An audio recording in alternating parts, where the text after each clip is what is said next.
He's an attendee, so you need to promote him. Oh, is he? Okay, that's.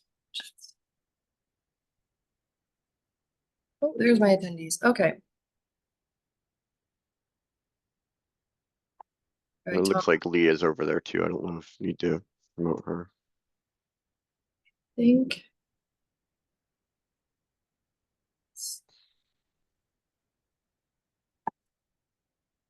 Hey, Tom, you are promoted to panelist now.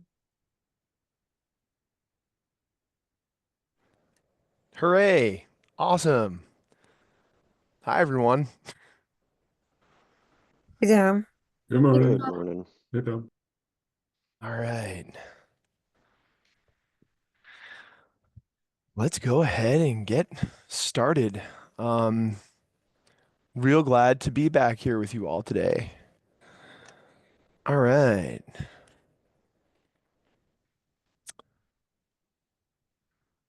Sweet. Let me get one more thing here.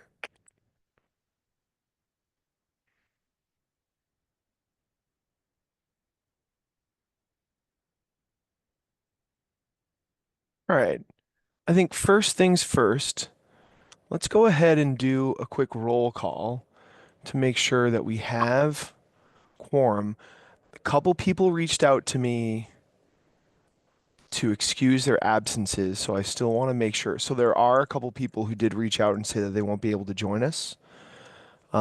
So I'm just gonna kind of kick us off with the roll call before we get into the theory of change and our land acknowledgement and mission and everything. So Devin Koenig Cease. Present. Thank you. Noah Fay. Here. Good morning. Awesome. Eddie Matlock Mahon. Present. Thank you. Martha Linder. Present. Portia Anderson. Present. Oh, Portia. Yeah, So glad that you're able to join us. yeah, training got rescheduled, so I was able to come after all. That is wonderful. Yay. All right. So glad that you're here. It's really, really great to have you back. Absolutely. Elliot Hart. Okay, Elliot's not here, and Elliot did reach out to me and let me know that he was on PTO and wouldn't be able to make it. So, Hey, Tom, you missed Patricia. oh, thank you. Patricia Barnes Sam. So she sent an email. Yes, yeah, just thank you. before Eddie this. was Okay. just about to say that she also reached out to us and let us know that she wasn't able to be here. Was just doing the role for public, Kelsey Beckmeyer. Present. Wonderful. Jaja Floyd. Present. Wonderful. Sherry Tillman.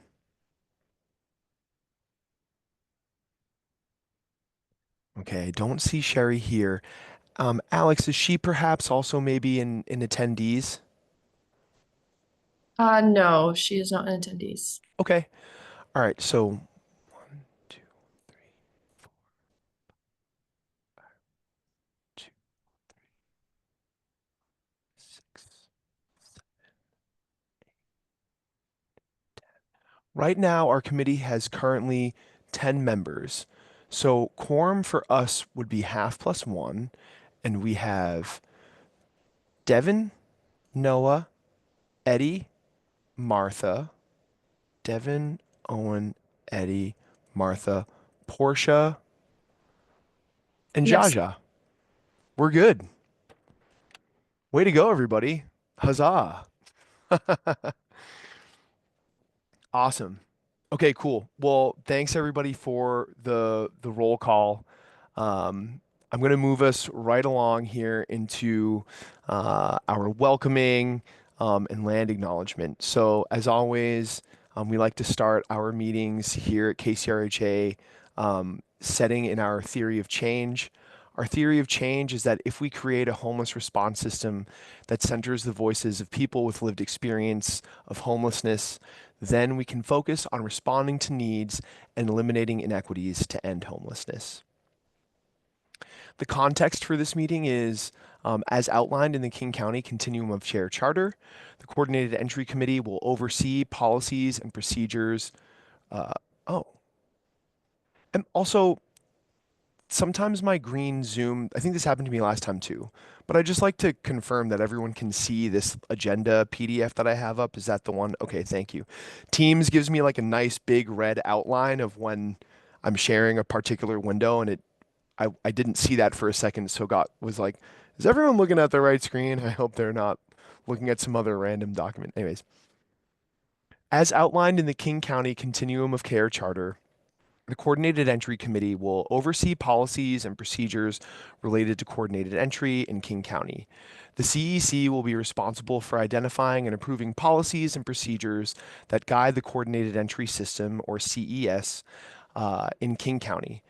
King County Regional Homeless Authority staff will be responsible for implementation of those policies and procedures. And I will also ground us with our land acknowledgement. We acknowledge that King County is located on the unceded traditional land of the Coast Salish peoples. We honor this land and its people, past and present, and we are committed to directing funding and resources to organizations led by and in support of Native and Indigenous people. Wonderful. Okay. Hi, everyone. The first thing that I wanted us to talk about today is reviewing the committee membership roster, recruitment, and planning process for recruiting a couple of new members. I have some updates to share with you all. You know, as we kind of just heard, I went through the roster of current members and said aloud that we currently have 10 members of this committee right now. Usually, this committee is outlined in our COC charter and the Coordinated Entry Committee bylaws to have 12 members, plus one member of the KCRHA staff, the Coordinated Entry team, which is myself, for a total of 13. So with that, there were two previous members of this committee. As some of you might remember, we had Kenyatta Carol Hillman, who was a member of this committee, and Antoinette Lambert. We hadn't seen either of them attend a meeting here with us in several months. I believe that they had each about 5 or 6, unexcused absences throughout 2024. So I reached out to them last month after our last meeting, and I asked them to respond to me by February 13th to let me know if they were interested in continuing being members of this committee. I didn't hear from one of them. I did hear from the other, but they expressed that at this time they weren't able to commit to being a member of the committee. So as of February 13th, I followed up with both of them to let them know, thank you so much for your contributions to the committee in the past. We will vacate their seats. And so we do have 2 open seats on this committee. I have been talking with our COC manager, Kelsey Beckmeyer, who also, lucky for us, happens to be a member of this committee as well. So Kelsey's here with us today.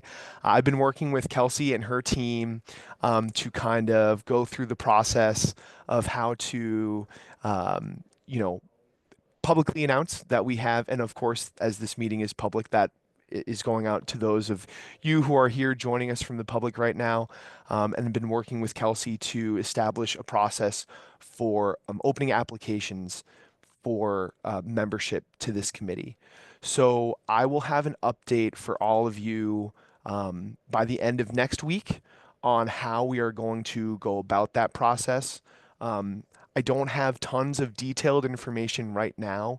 What I can say is that I'm working with Kelsey's team to kind of establish some more uniform processes and procedures as Kelsey's COC team works to kind of establish those for the COC board, the other work groups and committees that are part of the COC governance structure. Kelsey, do you have anything to kind of add to that, or is there anything that I said that you need to like amend or correct, or did I get it? You got it pretty well. I think the biggest thing I'd want to highlight is that we're looking for a way to simplify all of the various committees and work group applications, so that if folks are interested, we can have a broader pool and folks can kind of submit their interest for various boards and committees at one time, versus having to submit multiple applications. So that will be in the works to make things a little bit more streamlined for people. Awesome. Yeah. Thanks, Kelsey. I'll pause for some questions on that right now. Does anyone have any questions about kind of the process we took to like reassess and look at the committee membership and kind of next steps going forward, or even just any comments about it?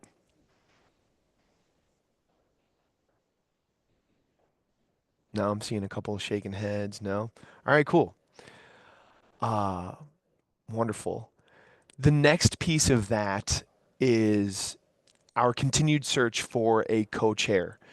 So according to our charter and the Coordinated Entry Committee bylaws, there is meant to be a co-chair of this committee, someone who is a member of the COC board. Working with, Kelsey's COC team, I've had some discussions with them about this process as well. And our thought is that we should proceed first with looking at and filling our open 2 seats on the committee. And then once we have a fully staffed committee, that's when that fully staffed committee will look at the process for this group and the COC board to decide and vote upon and appoint a co-chair. Kelsey, anything that you have to add to that, or again, kind of just clear up or correct? No, nothing that comes to mind. Awesome. All right, cool. We are ahead of schedule, so thanks for, bearing with me while I kind of got through those updates and was just kind of letting you all know about it. Now let's get to the fun part. This was our vision setting activity that we worked on last month. So I took notes on everything that everyone shared, kind of the vision, values, the assessment of our current state, and working toward our goals and objectives, and a little bit of like defining responsibilities and kind of working toward. I think now today what will be great is if we can kind of figure out, how we'll measure and evaluate these results, and really actually, to be more specific, I think what will be a really useful way for our time here today is talking about these kind of more discrete goals that emerged from our conversation last month, and talking about a timeline and expectations and prioritizing that which we'd like to work on. And then also kind of taking into consideration that it's February, next month is March, we'll have a meeting at the end of the month. After that, it's kind of like there's really, maybe 10 more meetings that we have for the year. The COC board meets also monthly. If there's policy, I think particularly many of you are really motivated to work on system components of coordinated entry, like access or prioritization, things that will require us needing to kind of get in alignment, draft up some policies and bring those to vote to the COC board. So just kind of starting to think and strategize what are the things that are kind of most critically important to us, and then kind of starting to think of a plan. And really, what I'd like to see is kind of some responsibilities, thinking about who is responsible for what pieces of stuff to bring some material for us internally to get an alignment on, and then to bring that to the COC board. So the goals that stuck out to me from our last conversation, and I also think too, I tried to keep the list as narrow as possible, just taking into consideration that we only have the rest of the year. And some of the things we were talking about are really big things. And I think that I wanted to try and keep us kind of like, what are we actually going to be able to realistically accomplish within the year? So those are, addressing prioritization. We talked about, and I heard some good ideas about amending or iterating improvements to the current tie-breaking schema. I think I heard some good stuff from you all last month about just kind of like, instead of getting really big, why don't we try and kind of start small so that we can at least something like not letting the perfect be the enemy of the good and start to make some type of movement. Rather than kind of spending time trying to create something or do something big. I also heard a desire to review, our mobility request process for cohesion and transparency. We also talked about the by name lists. And internally here, we are having conversations about starting with our youth and young adult population for developing a BNL. So I think I kind of tailored that specifically to go along with that population, and then talking about public facing CE dashboards. So now I want to open it back up to you all, and really see and kind of hear your ideas and opinions about what are some of the most important things we're looking at here, and maybe some ideas of how we can start to go about developing some plans.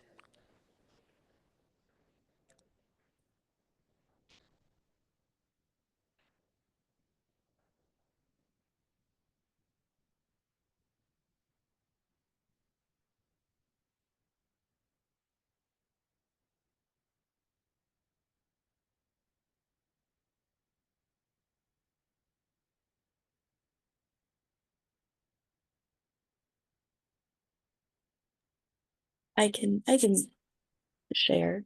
I think two things that pretty well stand out to me are the public facing dashboards of like what do we want to be able to know about our system? Because we can't make or have good recommendations unless we understand how things are currently working and functioning. Um, so ensuring that we're anchoring ourselves in that, and that we as a committee are also fully aware of how things are functioning. Because we may have, a bunch of different ideas and strategies to think of, um, but we don't want those to be not connected to how things are actually functioning. We need to be able to understand those processes first. So really having that like data literacy around our coordinated energy system. And I think from there, the ability to then address prioritization should there be, challenges and issues in terms of who is getting elevated access to housing resources. So those two things kind of stand out to me as first steps.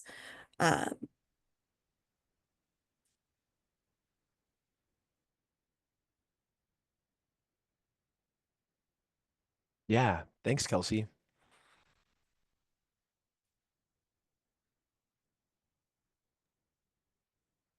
So Tom, this is Jaja. I was gonna say, I like what, uh, how Kelsey brought about starting with a foundation of understanding the dashboards.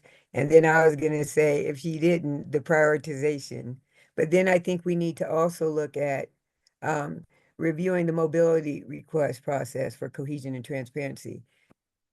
Now, help me to understand this, if I get it correctly, is that the mobility request is access to housing Is that what that means for cohesion and Mm-mm. transparency? Yeah, the mobility request process is the process that we have for when circumstances come up, such as an increase in service need, a decrease in service need, a change in household size, the need for a geographic change, for people who are already housed in resources that receive referrals from the coordinated entry system. Mhm. It's the process that is used in those types of circumstances. Our team has a policy. It's available on our website. If you go to the KCRHA coordinated entry website under the forms and documents, there's a PDF and a Word doc of our policy. So those who are curious to kind of read more about that policy, it's there for you all publicly. And the purpose of it is to ensure that we know that life happens, life is complex, life has lots of different things that come up for folks, and really it's the mechanism by which we hope to promote housing stability throughout the continuum, so that when certain types of circumstances come up, folks are able to maintain their housing rather than return to homelessness. Okay, because the reason why I asked that question is I was chatting with a colleague of mine who works in public supportive housing, and the gap that she was seeing was that there's people in public supportive housing right now who are ready to move on to the next step where they don't need the PSH, right? And they're able to probably do it on their own, but there's not a capacity or any mechanism that can get them from that point into the next point. You see what I'm saying? I do, So, yeah, I so understand. I was wondering if we're aware of that gap. Yeah, I mean, I don't mean to speak for those of us here in the group, but I'm aware of that gap. I think that w- what you are pointing to is something that is a very important conversation. I think that sounds kind of like a COC board conversation and not necessarily a coordinated entry committee conversation, because those policies and those systems gaps are kind of outside the current scope. Basically, those involve resources that don't go through our coordinated entry system right now. And so this committee is meant to talk about policies and procedures of our current coordinated entry system. What you are kind of starting to point to is a greater conversation that I think is an important one that we need to keep in mind about kind of the homeless response system at large, the COC at large, and how folks are kind of connecting to housing resources outside the coordinated entry system. Thank you. I will bring it up at the COC. Awesome. And I hope I answered that well. We got a lot of wisdom and savvy and knowledge here in this space. So if anyone has anything else that they'd like to add about that piece, feel free to. And then I think it is good for us to keep on going on, returning to talking about like our kind of goals right here. And Eddie, I see your hands up. Yeah, I mean, I'll add on to what Zaza also said. I mean, yes, it is a huge gap in our system right now for people who have stabilized and no longer need the super high level of support. Um, I mean, Plymouth has that resource available where they Right. have kind of a next step program. But outside of that, the only real option in our community is people applying for SHA buildings or KCHA buildings, which are anywhere from a 2 to 8 year wait list for those individual buildings. So yeah, Zaza, thank you for bringing that up. It is a huge gap in our community that we don't have. And there's been many studies that have shown a majority of our population, all that they need is just a subsidy to stabilize. They don't need that high level of support. And so I think, yeah, thank you for bringing that up. Um, Also adding on to the mobility request process for cohesion and transparency. One big gap with that process, and I can't remember if I had mentioned this earlier when we were talking about it before, but is I know in our agency, the big thing we struggle with when we do have to do a mobility transfer is the staff there at the housing programs, they're not involved with coordinated entry. Right. And so they are looking for others to do it, or they submit the request to the coordinated entry team, and then they don't know what to do from there. Right. Like, and we're not going to take our time to get them all up to speed to be an assessor to do a Yeah. once a year or once every other year thing. Right. So I think we need to, I don't necessarily think we need to make a policy, but I think we need to maybe some guidance around Yep. that. Like what resources, is that something that the coordinated entry team can offer more support around? Yep. Something like that where they realize, they know that, hey, this person does not have access to the daily postings. So like, what does that look like to getting because mobility requests, sometimes those are urgent as Yep. well. Yep. And so they need to be able to be acted upon quickly and responded to quickly. And I think that is a spot that could use a lot of improvement right now. Yeah. Thanks for raising that, Eddie, because that's something that uh, when our team made that shift year and 3 or 4 months ago to, and I think that it was the kind of thing where iterative change, like what for us was like a capacity thing where you're correct. And it's also kind of it's interesting because there are certain programs I and me being more of like my involvement with CE as a provider was always kind of through the single adult population. There are programs in the other populations where housing staff do have assessors on their staff, and they are also, like I think of maybe like youth or family transitional housing programs where they are kind of functioning in ways different than single adult programs do sometimes, where like, I used to be a clinical support specialist at a DESE permanent supportive housing building. I was not a coordinated entry assessor and never needed had the need for like an HMIS account. And then so to think that then as our system made the shift to, if I was, whether it's CCA, CCS, Plymouth Housing, DESE, Solid Ground, et cetera, needing to navigate someone through the mobility request process. Prior, it was like the coordinated entry staff that would do that. I think also similar to what you're saying, like in the need of urgency, capacity to like maintain and keep on top of and like holding units aside to make sure that those folks got routed to the resource they need was something that became kind of untenable and unsustainable for our team.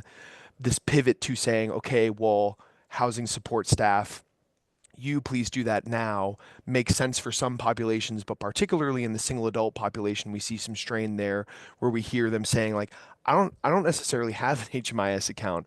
I've never interacted with your system before. I'm not really sure how this works. And so that's something that our team has definitely tracked as well. And we talk about, we touch on in like our assessor credential trainings and kind of when we are out there in the community talking with people, just acknowledging that we know that's something. So I'm rambling, but I'm glad that you brought it up too, because it's been on my mind as well. Martha. Morning. I agree with everything that has been said so far, 100%. Just wanted to piggyback on the transparency of public facing data, that also transparency like within HMIS, especially for assessors in terms of application process, denial reasons, etc. Just to make it an easier nomination process for folks. And then absolutely agree with the need for move on housing for PSH, and the gap in the system for that. That's always been a big gap in our system. And just wanted to restate what Kelsey had said, I think the last meeting, that just kind of making sure we're not just looking at PSH housing, which a lot of us I know have a lot of experience with, but looking at the full spectrum of housing that's needed in our community.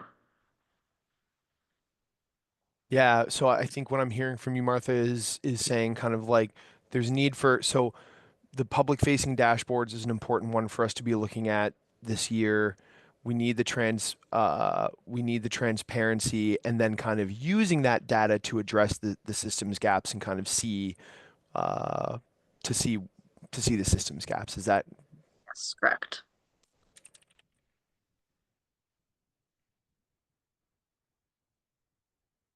Devin?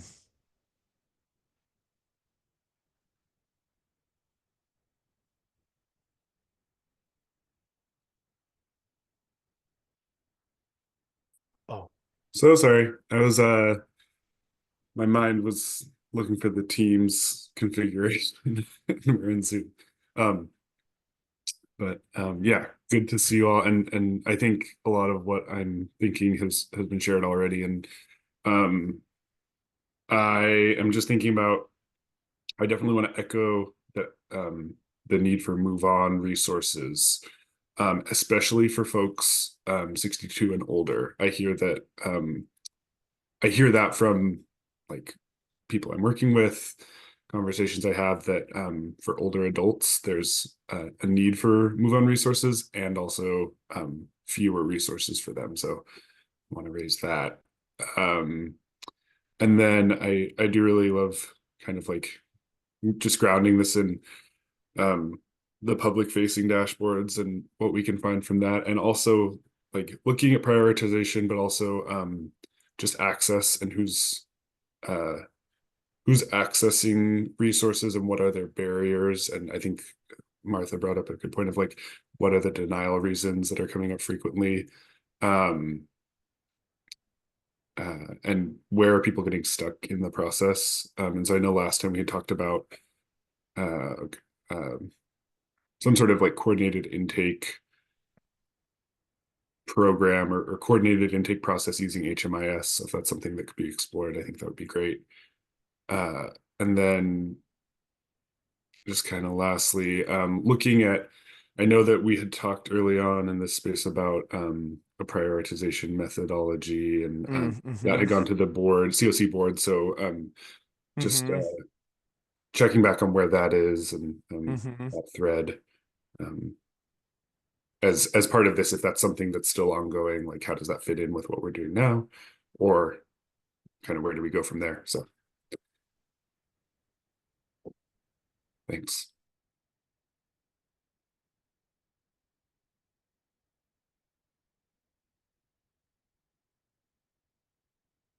Portia, I see your hand too, but I know Noah had his up patiently there for a couple minutes while we were hearing from some others. So Noah, just wanted to make sure that if you wanted a chance to say something, that you got that.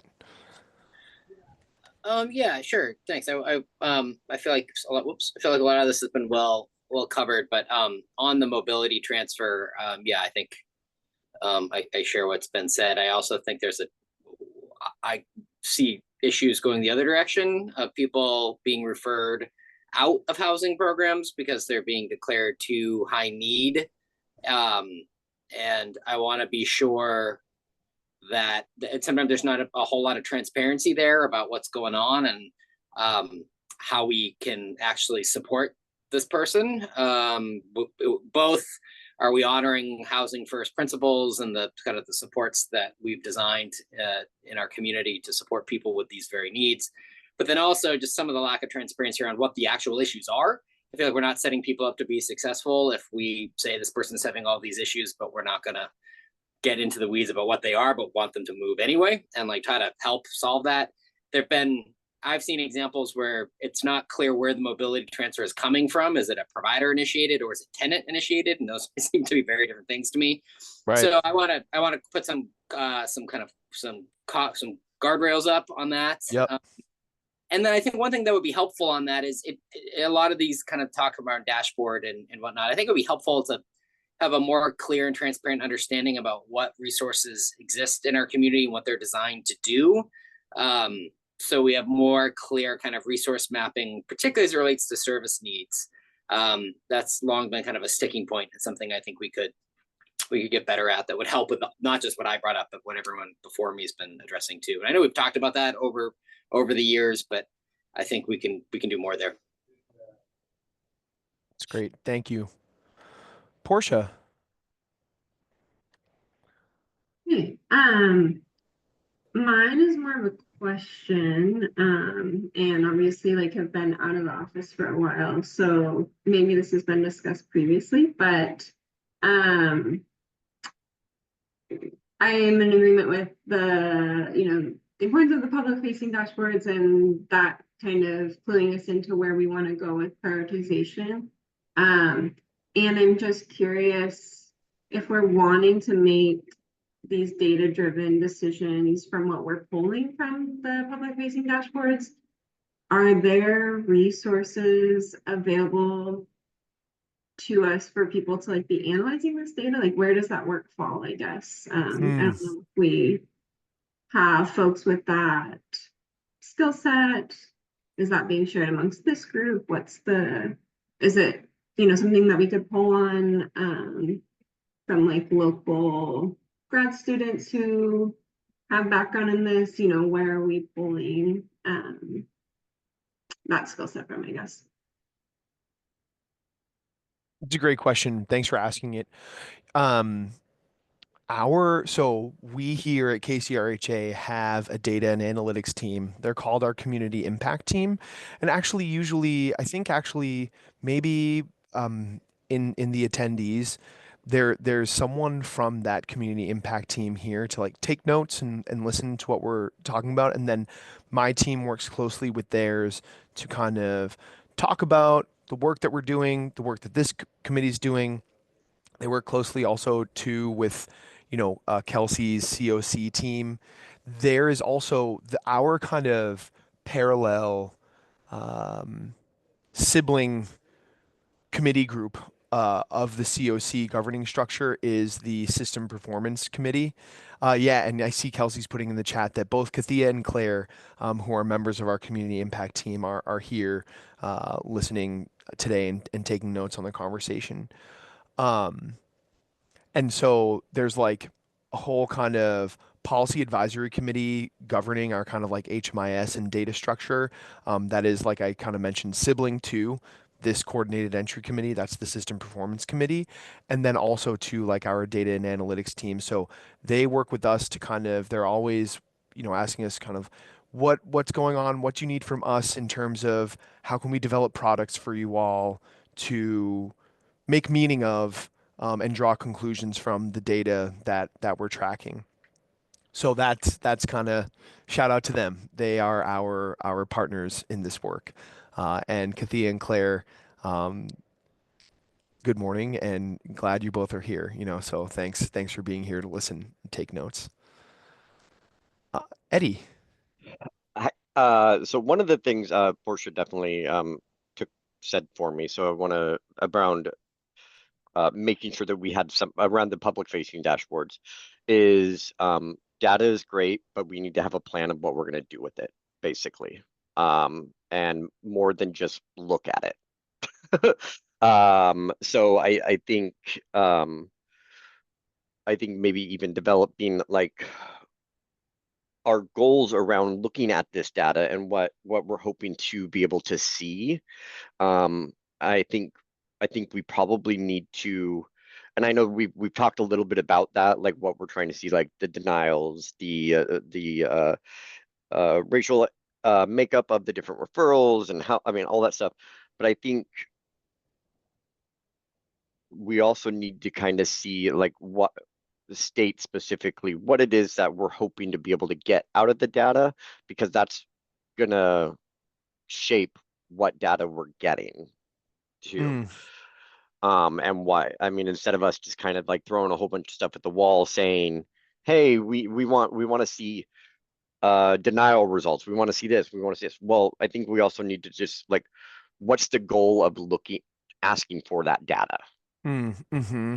So, because there's time and resources that go into gathering all of this data and compiling the dashboards and everything like that. So maybe it's even we need to take some time and make a priority list. If there's a list of priorities on this data, because of the time and the resources that it might take to gather it, what do we want to see first? What do we want to see second, third, and fourth type of a thing?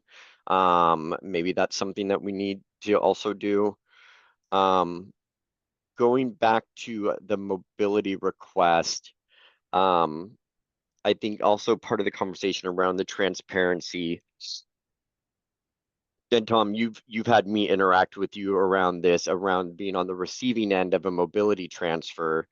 I think it's vital for the person who's receiving, if it's an inter or cross-agency transfer, the reasoning behind it.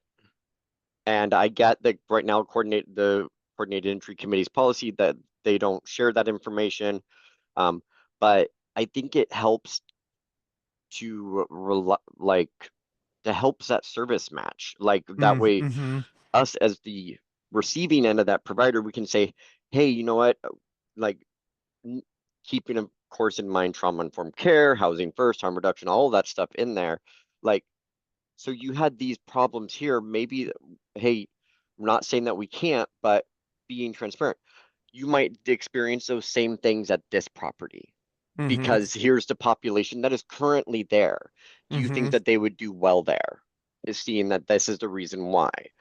I mean, we've had people that we've had to move around because of racial discrimination things, and we're like, hey, you know what? Here's the makeup of this building right now. Is that something, do you think that that person is going to be successful in knowing their current problems? Or that somebody who needs a male only building or a female only building or something like that. Here's why. Okay, well, hey, that's great. That gives us some context as well to make sure that this is an appropriate service match for them to have the highest level of success in this, because they're already going through a traumatic event of moving as well. So.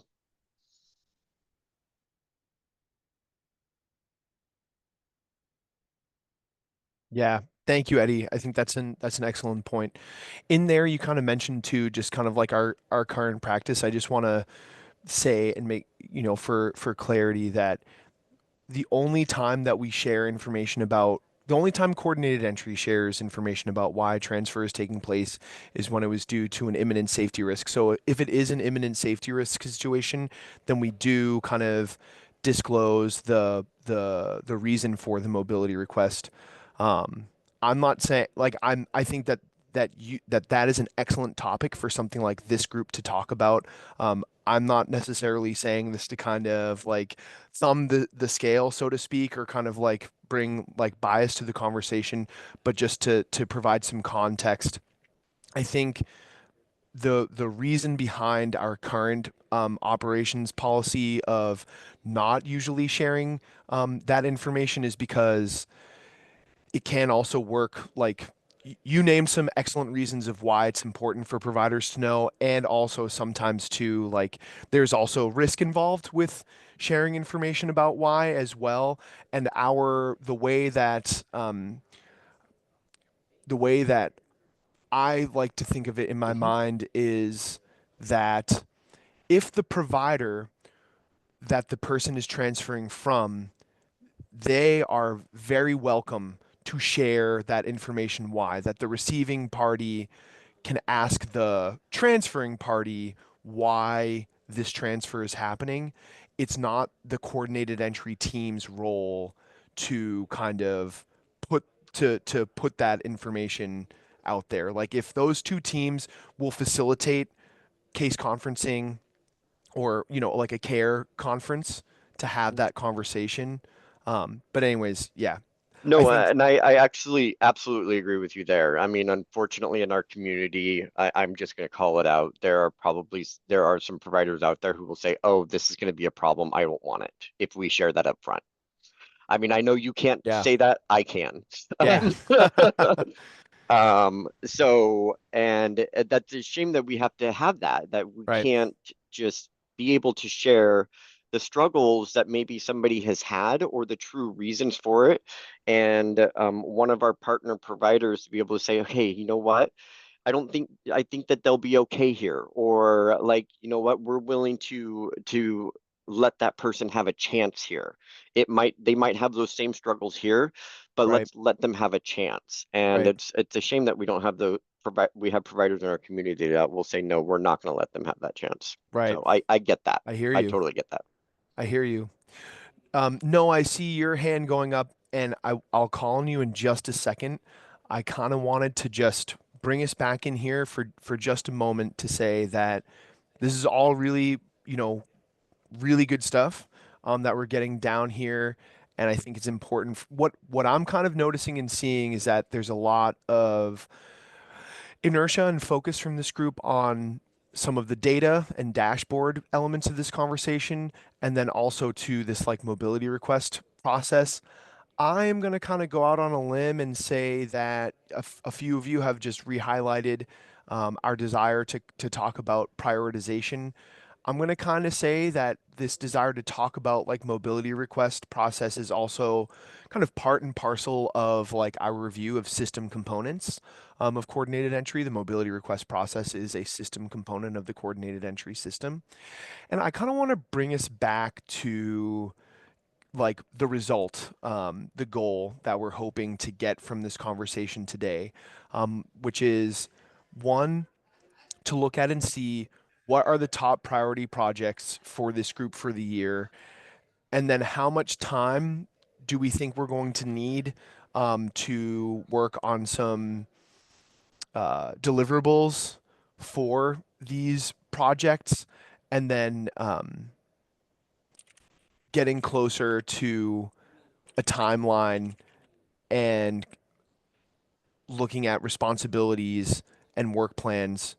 I know that's a lot for today, but I think if we could get closer to looking at least even kind of like an outline of saying, okay, it sounds like this group's really motivated to talk about the mobility request process or prioritization, like system components of coordinated entry. If we could get closer to what is our plan for starting to open that up and work on some deliverables about that before we meet next month, I think that would be an incredible place for us to be able to walk away from today. So, getting closer to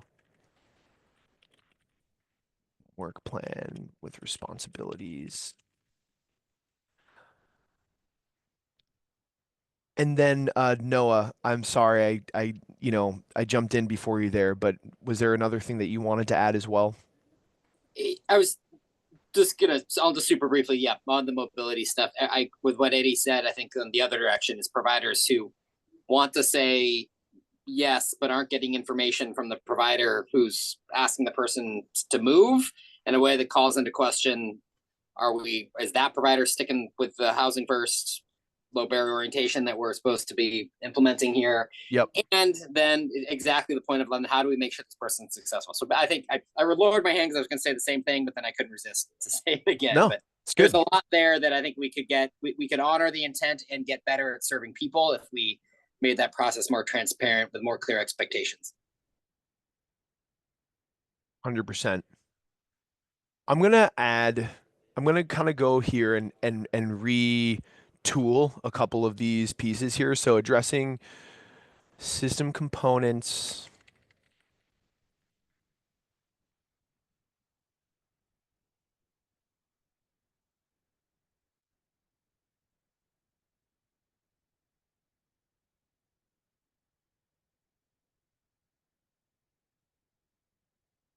And then so now I think I'm going to ask the group of these. We have notes, and it kind of seems like really heavy in the system components, prioritization, mobility request piece, and our like public facing CE dashboards piece. Of these two, and if we can, I think I will ask each member to kind of give like a vote of like one or two kind of what do we think should be something that we start with first, a project that we put on, so that we can kind of move toward leaving our group here today, looking at a project for us to work on this coming month. One is going to be addressing system components, and then 2 will be the data and dashboard question. So, Jaja, in your opinion, would you say kind of higher priority for us to really hone in and focus on a work plan for system components or data dashboards? I think if we start with the data dashboards for foundational purposes. Thank And you. also, while you have me off mute, I am a big person for jargon, so acronyms. So when we say that for just public transparency, we know SHA is Seattle Housing Authority Oh. and KCHA is the King County Housing Authority. And Correct. we know that PSH is the Public Supportive Housing, just for Yes. transparency. Appreciate you.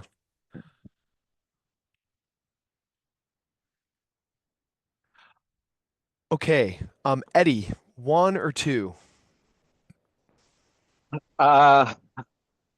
If I had to pick one, I think I would also pick 2, just because I think that's going to drive our conversations around prioritization. Right. Great So. point. And I also too, I want to say, I think these were the these were the 4 things. There was like, if you all remember our conversation last month, we talked about a ton of stuff.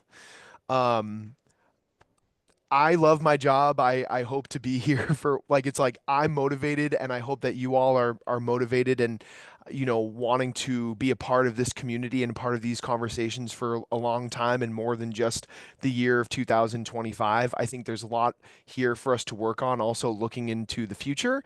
But I also was trying to just narrow it down to like 3 or 4 things for the year. And then also too, as I'm going around asking you kind of like, hey, what's a little bit more important? I'm just trying to kind of drive us to, like, if we want to walk out of here today with something, an idea of something to work on this month, what's the highest priority? But I also think too, like, we should move toward thinking of ways that we're going to address all 3 of these things this year. So this isn't kind of like, if we're saying that we want to look at data dashboards, that we're completely foregoing the prioritization conversation. I kind of just wanted to put that out there as well. But Devin, maybe you next. Yeah, thanks. I also agree. I think I see the 2 going hand in hand in a lot of ways, and I think starting with looking at data dashboards, understanding current state and how we want to gather that is important. So yeah, 2. Awesome. Thanks. Yeah, thank you. Portia. Yeah, I'll just echo what's been said, and I think option 2 is where I start.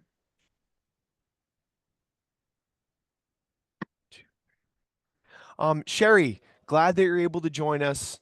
We're kind of talking about our goals for the year and narrowing it down to kind of 3 or 4 things. These public-facing CE dashboards, looking at BNLs, and addressing system components are kind of the 3 things that we have narrowed down to for the year. And then starting with something, I guess what I'm asking the group right now is, if we're looking for the result today of being able to walk away from this meeting with something that we are going to begin working on first, what do you think is kind of the first thing that we should look at here?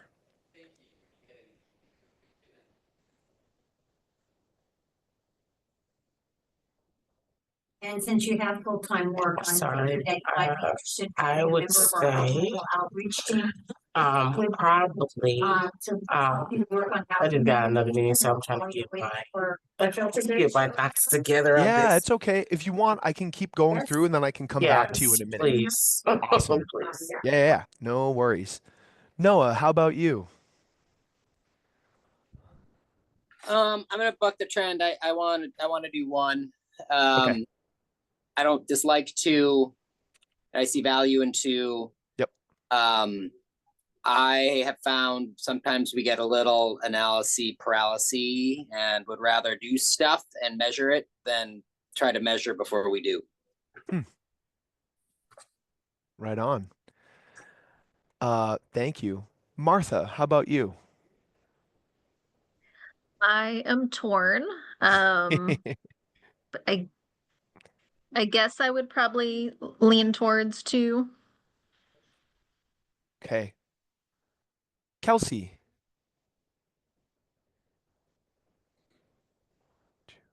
I think beginning with two, and I think that that can be something we do over the next like month or two, hopefully.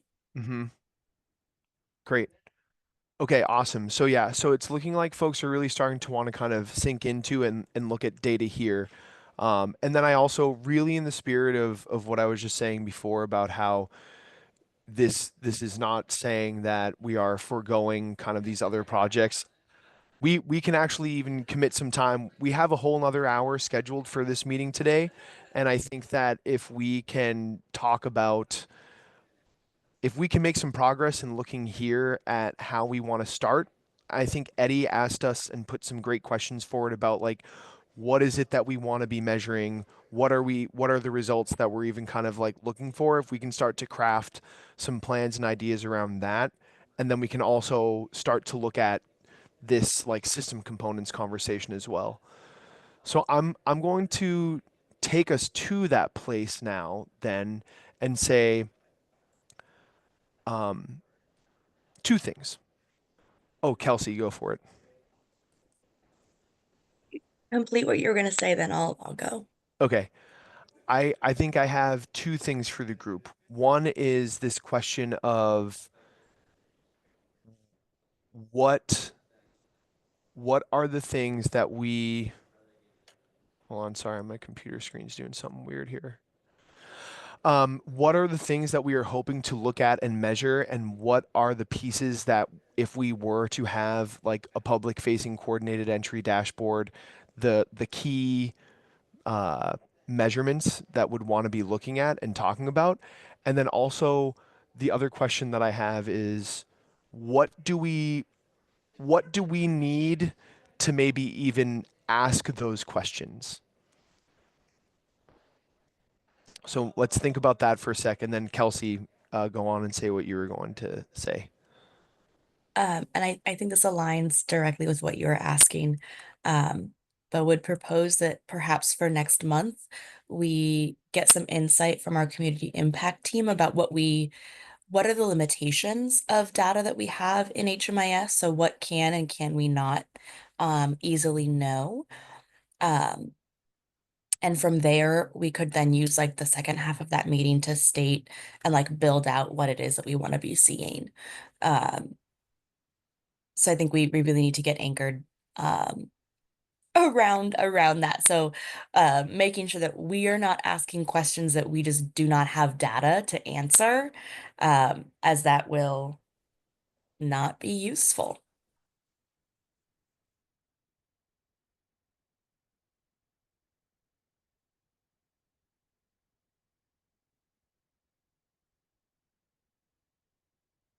Thank you.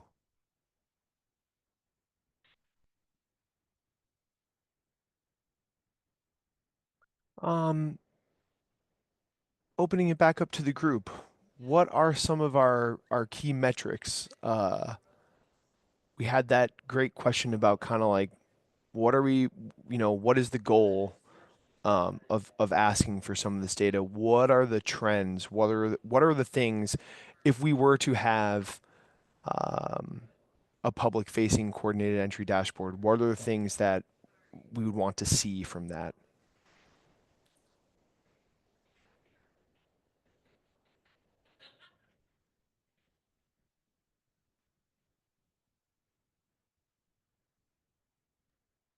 From the conversation that we have been having, I think denial rates by program type seems like something that people are interested in hearing about.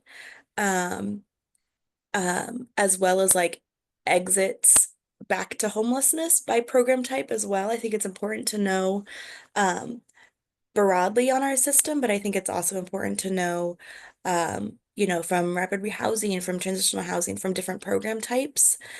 And then, of course, the kind of standards that we've looked at of how many people are accessing coordinated entry, being referred, getting housed, and understanding that based on demographic information.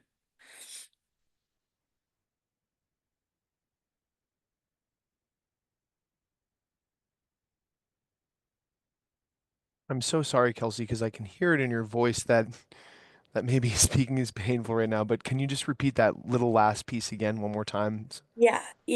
Kind of that overall, like how the system is working regarding number of folks who are accessing, um, then number of folks or people who are getting referred, then people who are getting into housing and looking at that, the demographics. I know this was something that was looked at, previously of looking at like we have kind of parity, um, but that again is just a good kind of anchoring uh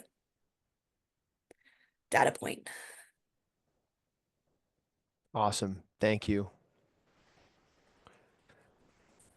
Anyone else have any ideas or also Sherry, I'm so sorry, and everyone back to you to kind of get your input on dashboards or prior or system components. Did you have any comment on that? Yeah, I agree. I was kind of putting a little bit in the starting to put into the chat. I think two, Okay, is good also. great. Just again, I think the more clarity, on the process, help developing and understanding, as well as, making sure that, we're holding, uh, providers accountable for, like, I know we had talked before on like why are they denied, or why are, um you know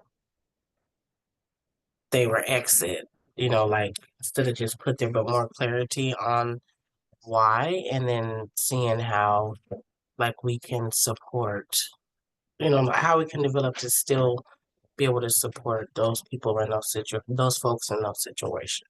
Hello, Mhm. I'm interpreter. I go over guest and Yeah, absolutely. Thank you, Sherry.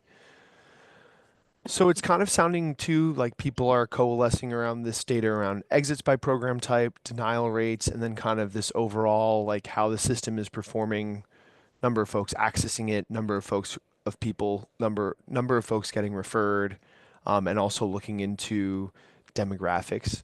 Does anyone else have anything to add to these types of key metrics or? One or two things, I guess, specifically with how the system is working. It's probably captured in there, but just specifically looking at length of time for them to be referred by demographic. I think that's important given who we prioritize. And then, where are they coming from at the time of referral? Like, are they staying at an emergency shelter and being referred into housing that way? Are they, staying in their car and connected to a housing navigator? Just getting a sense of, because I think when we're looking at demographics, just seeing alone like how quickly someone's being placed and successfully being like referred might also vary based on where they're staying at the time of being referred, like who's referring them. Great.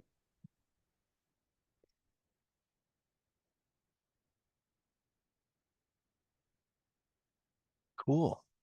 Any other metrics to get in here while we're thinking of them? I'm seeing in the chat too that a couple people had to go and come back, and it sounds like everyone's back now. So for those of you who might have stepped away for a sec, we're just asking and getting from the group kind of what your ideas of some key metric points, you know, what do we need to ask for? What are the results that we're looking for if we're going to be asking for data? What is that data?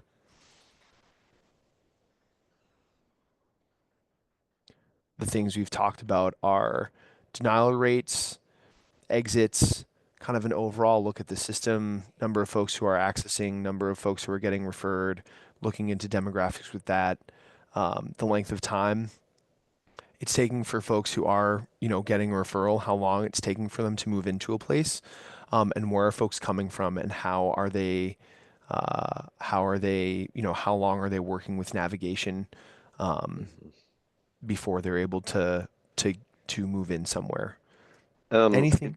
Yeah, I was just gonna say, adding on to the number of folks getting referred though, I think also the data of like how many people are getting referred to each single resource as well, not just globally. We have 1,000 people a day that are getting nominated, but like, because I think that will also, okay, are DESC resources getting 75% of them, or is this one building? Like, because I think that could also help drive data for maybe what is needed as well. Yeah, I don't know.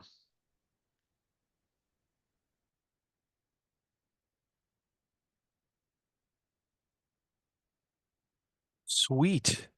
Also, too,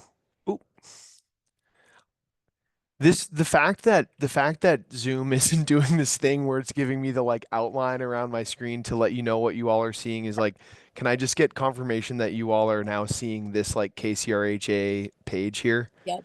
Yep. Okay, cool. That one's really throwing me for a loop. Claire reached out to me and reminded me too that a lot Okay, of the but I don't want her to, points that you I'll all make are sure. bringing up are two things that we have had kind of like on this like archived and like old dashboard that we've had for coordinated entry. So I think, I mean, to share that in insofar as that like we're on a great track of things that we have been tracking and looking at for measuring system performance in the past. And Claire made a great point too that like sometimes looking at this can kind of help kind of prime the pump, so to speak, instead of us kind of like trying to develop ideas from a blank slate. So things that we have had out in the past are, how many households received diversion, how many households were assessed, who was prioritized, how many were referred, how many enrolled.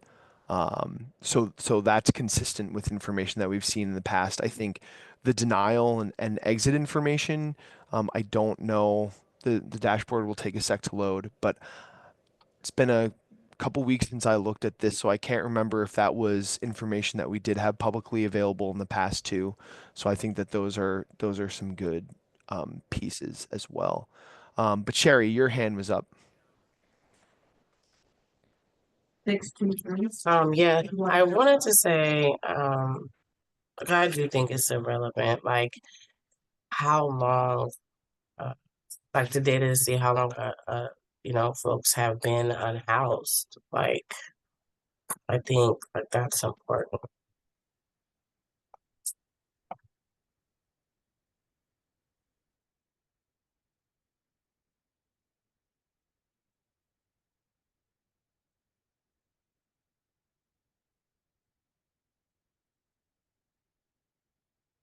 Devin.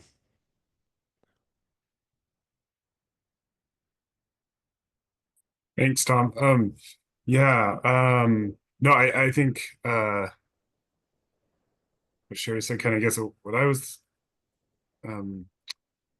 thinking of is just, yeah, who's also, we're looking at like, I think we're getting more into who's being referred, how long that's taking, all of that, but also who's sitting in coordinated entry and not being referred, and what can we learn from that data. which I mean, we'll collect that data with this, but like having an intentional look at that too. Right. And then also, I was just thinking back, I remember this was like pre-COVID, looking at there was a coordinated entry evaluation plan that covered some of this. And so just, you know, I think there was like seeing what kind of, archival, historical information, resources we can pull from, so that we're not starting from scratch where we don't have to. Yep. Which I know is there's already a lot of work going on around that, but just wanted to kind of put it in this space too. So Totally. thanks. Yeah, thank you. Okay, I think this is a good list. I'm sure there's so many other things that we can think of to look at, and I think that this is a good place for us to start. And in the interest of kind of driving us toward our result for today, of starting to, look at how long are we wanting to be spending on this project. So how long, how much time should we commit to this, and when would we like to, Kelsey mentioned, maybe having deliverables or something to kind of move forward with by, if not next month, maybe like the month after. But kind of how long, how much time do we need to commit to this project, and what are the pieces of work that we need to do in order to get there?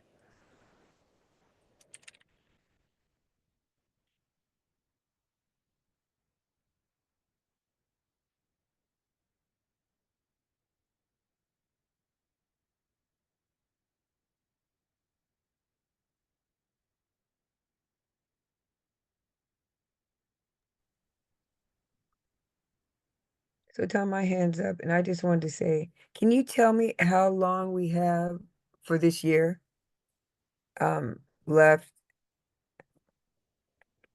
So I can kind of, because I see there's like this one, but there's also two others, and I just wanted to see, so I could make an estimated guess. I would think, Yeah. I was thinking a couple of months, but if I know more information, maybe I'd change that.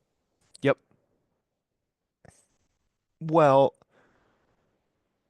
after today, we would have it's 10 more months in the year, and we meet once a month, so 10 more meetings for the rest of the year.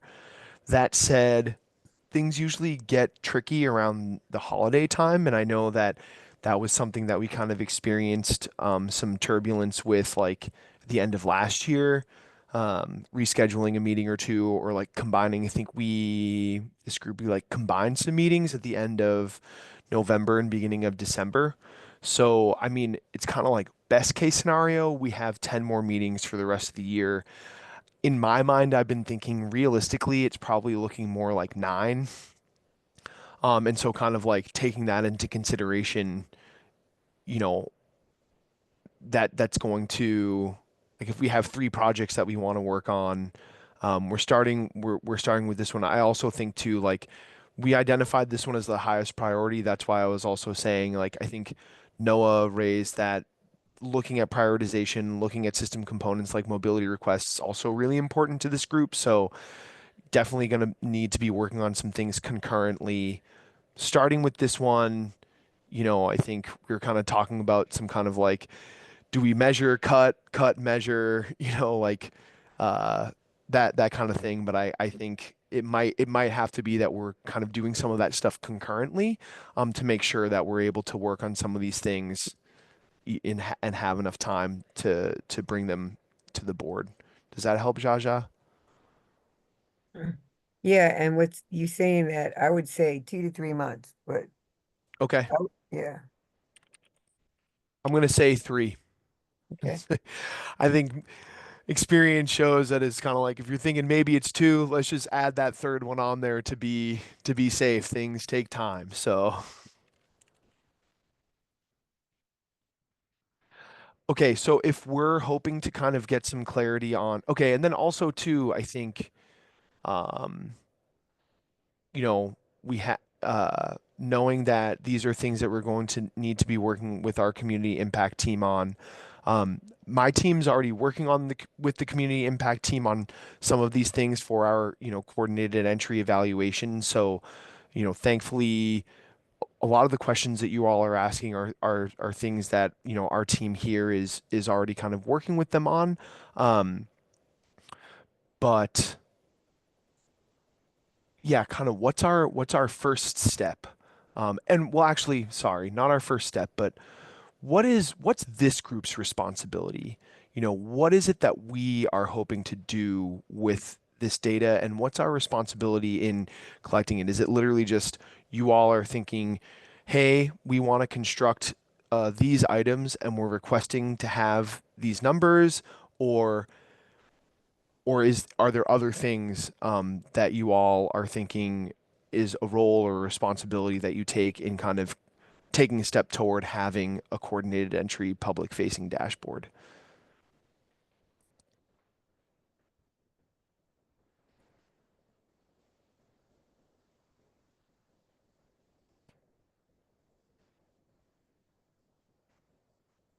Well, once again, I just want to say, Tom, that if we can achieve these goals of these 9 things we have listed here, that it would bring about transparency and also give us a step. Like, I kind of look at it as like a foundation to look at the other things that we need to do. The prioritization of mobility and what that looks like. And I think it wouldn't be like a silo thing, but I think it would be a back and forth thing between the two. And yeah, so basically I would like the coordinated entry to have full transparency. Right? And that it would work. This tool would work. Right? Because that's what we're looking for. Okay.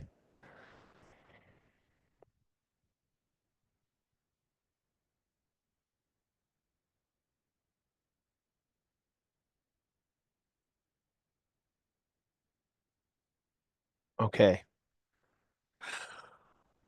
Any other last comments on this? I think that maybe we're bringing this to a place where it's kind of like we know what would like to ask for to see. Outside of that, it kind of seems like there isn't necessarily much for responsibility that this group has, and that's more something that lies with my team and our partnership with the community impact team in bringing these figures to this group, and kind of going from there. Does that feel like an accurate kind of portrayal of the result that we're feeling like we're getting at for this topic today?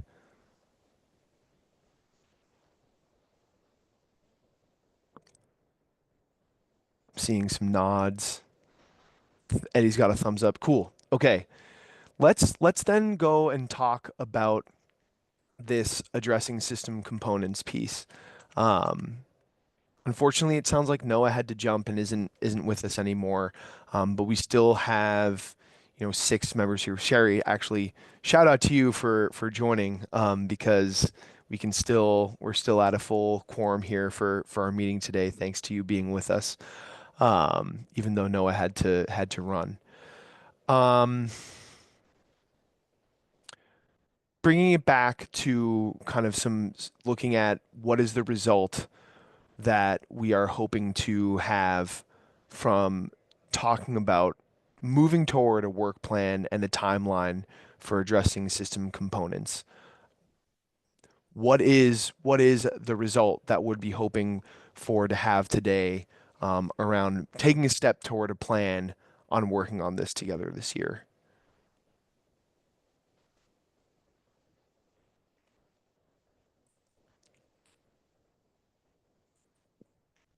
Can you talk more about a little bit more what you mean there? Yeah, I mean, I think what I mean is what's the result we're hoping for Okay. today, and informing like a next step. Like we have some really big things here that we're talking about. How do we distill it down into just some ideas of a plan and then like roles and responsibilities with that plan. Does that help?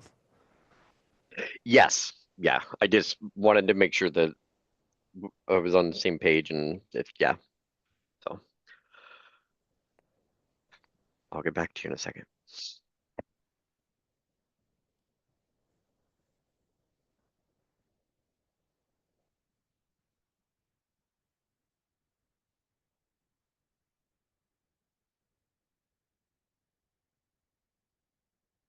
Eddie. Yeah, I mean, I don't know if we'll come up with a plan like for addressing or tackling this necessarily today, because I mean, like you said, there's some pretty like we got some pretty good goals that we want to do here. I almost wonder if sending this out and this can maybe be a little bit of some homework for us over this between now and the next one. Because for me, I think I want to really like sit with this and process this a little bit because Yeah. given like we just had the conversation around how many meetings we have left around this. So I want us to be really, really intentional and really, really targeted in the work Yep. that we do and we spend our time on. And so I would like to probably see maybe the first 30, 40 minutes of our meeting next time. Hey, let's everybody throw out what we think our plan should be. And then maybe even next time, like we kind of like, okay, let's start on something next time. But I don't know if I could necessarily say, here's what I think the plan should be right now. I don't think I could say that. Mm.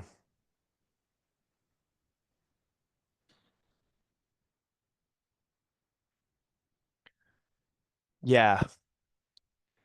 It's kind of sounding as like these are big things, kind of need to think about how we even move toward a plan and need some time to rest with that and come up with some ideas. Is that kind of Yeah, I mean that's kind of my thing. I mean if we went to the end of our time, we only have a half hour today, so we're not gonna start on a plan now. I mean, probably today, but I also don't want us to necessarily go down a rabbit hole because maybe it sounds like it's the most important thing right now when there's something else that might percolate from reflecting on all of this. That right? like, oh wait, somebody didn't mention this, but this is how it ties to us collecting the dashboards or putting the dashboards together. Or Yeah. wait, maybe prioritization is more important because this is and I struggled with that one around choosing one of them. I almost went with the system Right. components because that's what's affecting people that are outside right now.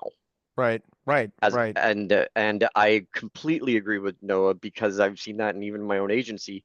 I love data. Like I will go down a rabbit hole. That is my warm, happy spot is in a rabbit hole of data.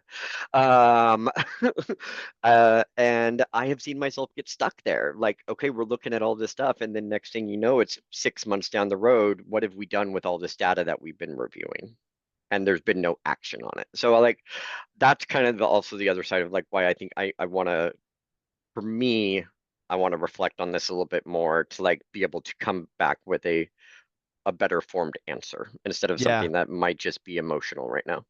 Yeah, yeah, no, absolutely. And also, Eddie, I really appreciate you kind of like bringing it to that kind of place of like not wanting to, realizing that these are big conversation, not only just big conversations, but impactful, like heavy weight and impact. And we all have passion and we all care. This is mission driven work and we're here because this is our community and we're, centering that community. And that's why we want to be here. So I appreciate you, raising that. Um, and I want to balance that with also kind of, it's tough because I also want to balance that with like, I I think I am feeling just like when we reconvene on March 27th, that's already pretty much the end of the first quarter of the year. Um, and you know, time is we have time is a threat to our ability. Like if we were to think in terms of like strengths, weaknesses, opportunities, and threats, time is a threat to us. And so absolutely, and I think you're right, and I think that gathering some information to ground us and inform kind of like what is it that we want to be talking about, and even within these big things, um, what are there's priorities within the priorities, and kind of really letting it sit and kind of be like, okay, if we need to narrow in on a couple of goals, like what are those, and needing time to formulate them and think about them as a group. And also, I would love to be able to, I know that that's like an ambitious result that I was going for, of even kind of like starting to look at plans and then like assigning like roles and responsibilities. I realize that that's kind of like shoot for the moon and land hopefully somewhere more from where we are. Maybe a little bit more of a realistic thing is it would be great to kind of have something from like, if we're wanting to talk about addressing like, and I think we with the data question, it's kind of like from today we got some awesome things from you that align with our team, of like for us to go to our community impact team and be kind of like, hey, these are the things that we need, products or like numbers about. That's great. That's a very positive first step in a direction to productivity and results. And then for this, maybe kind of like, if so actually I might suggest, someone else mentioned, I have two ideas actually. Someone else mentioned, I think it was Devin mentioned, like a little over a year ago, right before Alex left, he put forth that other like prioritization schema. This group said that they wanted to have the COC board vote on it. That, for some other reasons got kind of like tabled like at the COC board level.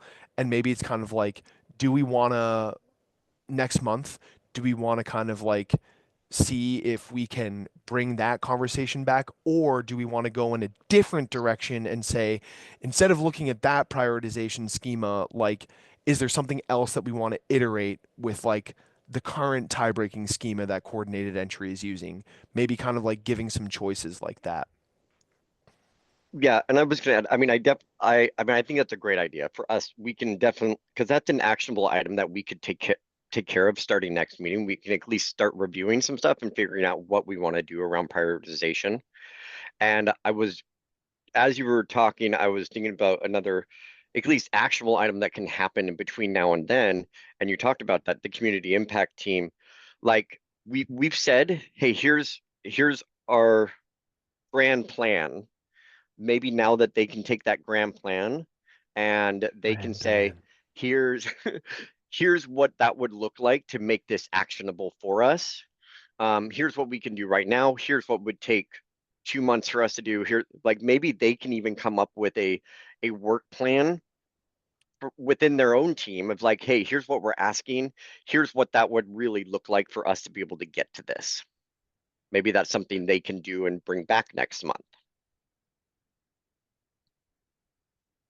Yeah, thanks, Eddie. And I want to make sure that I get get some notes again. So I'm gonna do the killer of just kind of like, can you you re-encapsulate that again real Yeah, quick? yeah, yeah. The So ask. for yeah, is that maybe the CI team, they take a look, review what it is that we're asking for, basically for data and the dashboards, and they can kind of compile some type of a work plan or a timeline, or hey, you know what, these 3 bullet points, we already have that data, and like you showed that dashboard, it's already shown here, so check, check, check. Those 3 are done already. Here's what we do, and maybe we just need to incorporate it into a new dashboard that has all of this stuff. So maybe they can kind of take all the ideas that we had, distill them down into, here's what is already done, here's what it would take for us to get this done, here's what's easy, here's what might take some time, something like that. Some type of a work plan maybe around reaching those goals around the dashboard and the Mm-hmm. data that we want collected. Love it.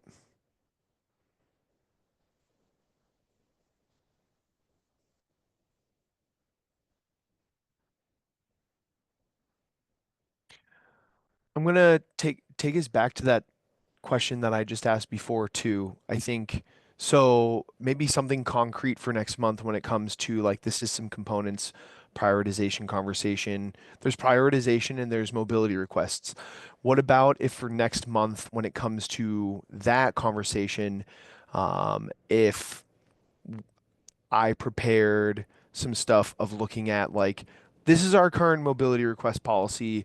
Let's sink into this and kind of talk about what that is. And this group can kind of get some of that material to say, we like this, we don't like that, we want to change this, this is what we want to see.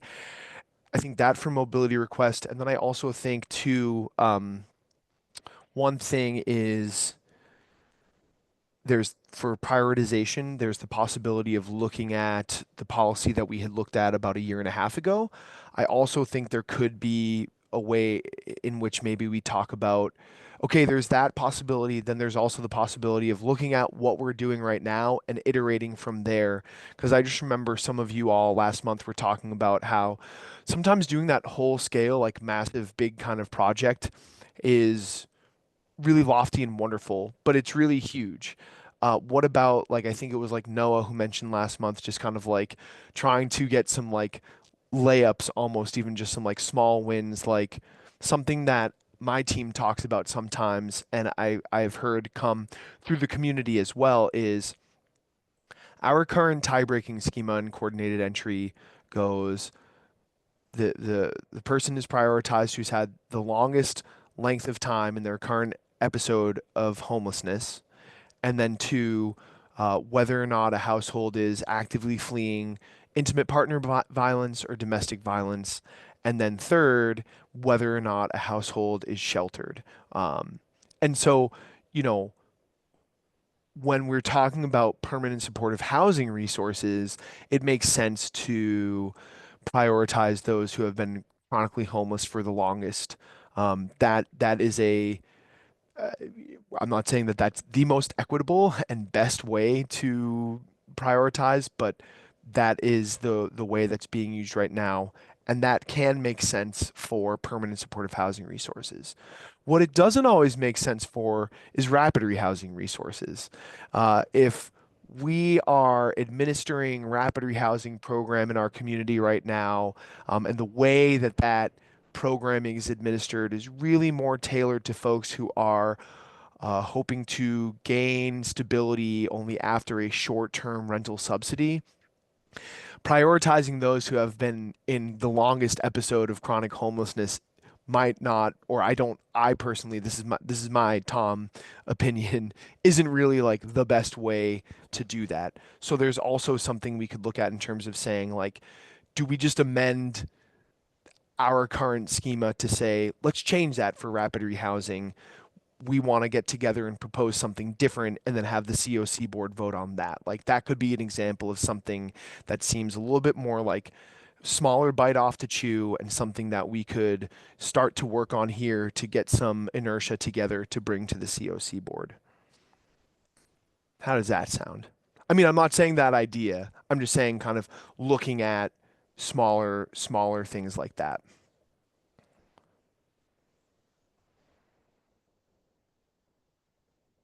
I think that sounds pretty good,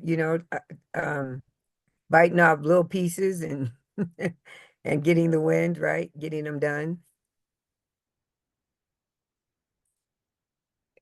And I like that looking at rapid rehousing and seeing how that works. But I was also thinking, what do we already have?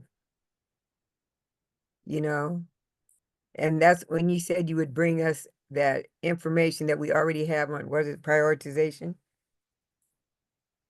And then seeing if there's any changes that need to be made there. Okay. Okay, cool. I'm seeing some agreement in the chat. So I think this is giving us good stuff to look at toward next month. We sounds like we want to what I can do this month is work with our community impact team to get some of the data that you are all asking for are things like I mentioned that we are already in conversations with them about aggregating. we can bring, you know, hopefully some of that to you all. And then also next month, kind of looking at mobility request process. Let's actually like break open the document, look at that, see what it contains, talk about it, start to get ideas of that which we want to amend or change or keep the same or whatever. And then also kind of looking at, I'll do the best that I can to find kind of Alex's content that he had before he left on I think he called it like BNL prioritization version 1, to find that and bring it back to the group so we can look at that again. And then I'll also just kind of prepare some things about our current tie-breaking schema and ideas that our team, these are things that we talk about every day, you know, and also too, these are the things that shout out to them here. You know, I see Surya is here listening. I know that like Nicole, Karina, and Leah have they have other things that they're doing, but they've been able to come and listen to. Like these are the things that they're also like most passionate about talking about and are really, you know, excited to kind of bring some ideas to you all about as well. So, you know, we will kind of amalgamate some of the things that we've been talking about for next month to present to you all. And hopefully we can come away from next month, we can come away with an idea of some next steps on, but breaking it down to those kind of concrete things around data, mobility request, and tie breaking and prioritization. Jaja. Yeah, Tom, will you please tell me what YYA is on by names list development starting with YYA? Youth and young adult. Thank you. Thank you. I know I get acronyms, you know, so want to make sure that everyone is able to interpret and understand. So,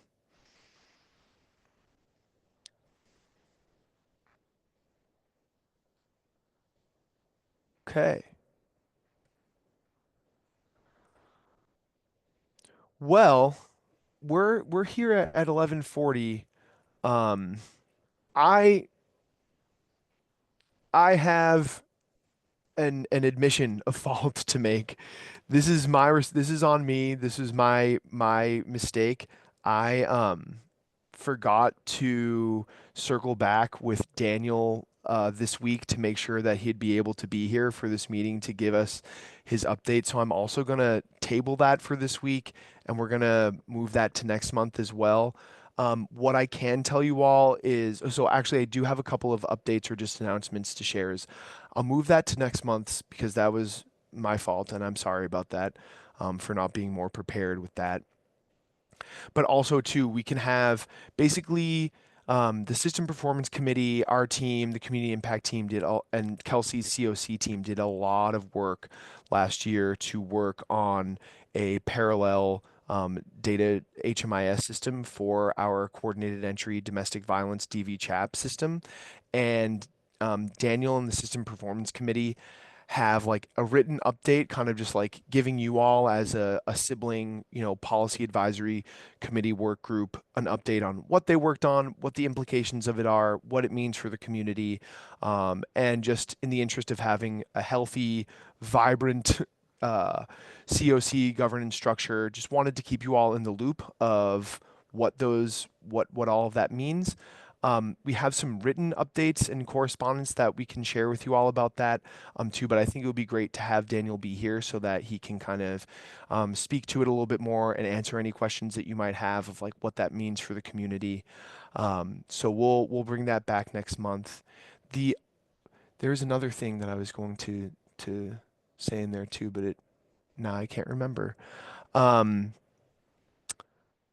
I will make sure that I kind of get that all out to you in a kind of a follow-up email today.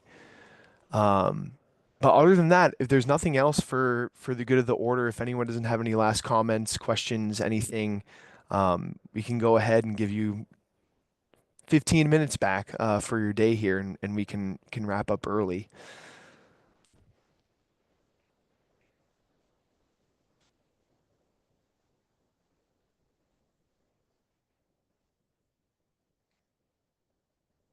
Sweet. Okay, hearing no other comments, thank you all. Really appreciate your time today. And like I said, I'll follow up with you all and really look forward to kind of sinking into some of the things we talked about next month. Thank you. Have a good day, Thank you, everybody. Thank you, Tom. Tom. Thanks, Thank you, Jean. everyone. Take Bye. care.